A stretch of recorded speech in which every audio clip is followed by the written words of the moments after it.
BLS provider, you may be on a team with advanced life support providers, but rest assured, those skills are not part of this training.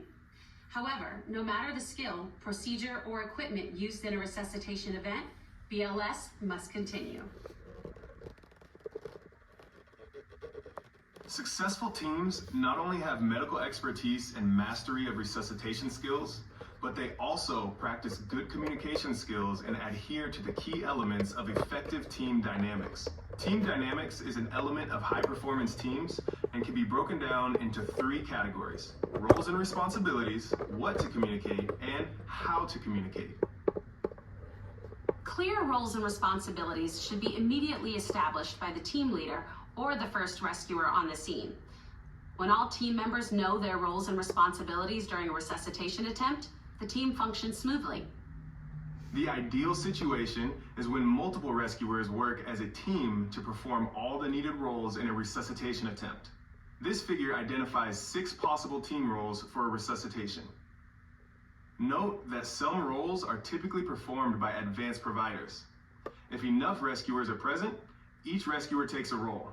If the team has fewer than 6 rescuers, some team members may be assigned more than one role. Some roles have a higher priority than others. The compressor assesses the victim and stays next to the victim's chest to perform chest compressions. When giving compressions, rescuers should switch compressors after every 5 cycles of CPR, about every 2 minutes, or sooner if tired. The rescuer positioned by the victim's head maintains an open airway and delivers breaths while watching for chest rise and avoiding excessive ventilation.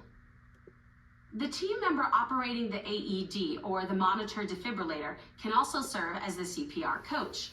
The role of the CPR coach is to focus on team members' performance of high-quality CPR and to provide feedback as needed during the resuscitation attempt. Every resuscitation team must have a defined leader who assigns roles and makes treatment decisions. Often, the team leader will be at the foot of the victim. However, the team leader may move around to observe and evaluate the skills of the team and to provide feedback when needed. The timer recorder keeps a record of the events that occur, including frequency and duration of interruptions in chest compressions, time of shock delivery, and medication administration. When only 2 rescuers are present, they typically take the roles of compressor and airway, with one of them also covering monitor defibrillator and team leader.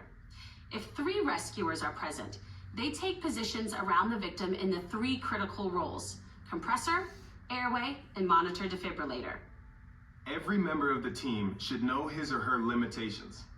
Team members should ask for assistance and advice early, not when the situation deteriorates. I'm getting pretty tired of these compressions.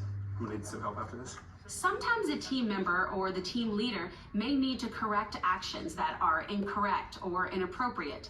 It's important to be tactful, especially if you need to correct a colleague before they make a mistake. The next category is what to communicate. Knowledge sharing and summarizing information are critical components of effective team performance. Team leaders should review what's happened and ask for ideas and observations from team members. That's our second shock. We have 1 milligram of epi on board. Okay, starting another 2 minutes. About a lidocaine. Okay, 100 milligrams of lidocaine. The last category is how to communicate. Closed loop communication is the process of verifying that the message sent was received as intended. It also verifies that any assigned tasks have been completed.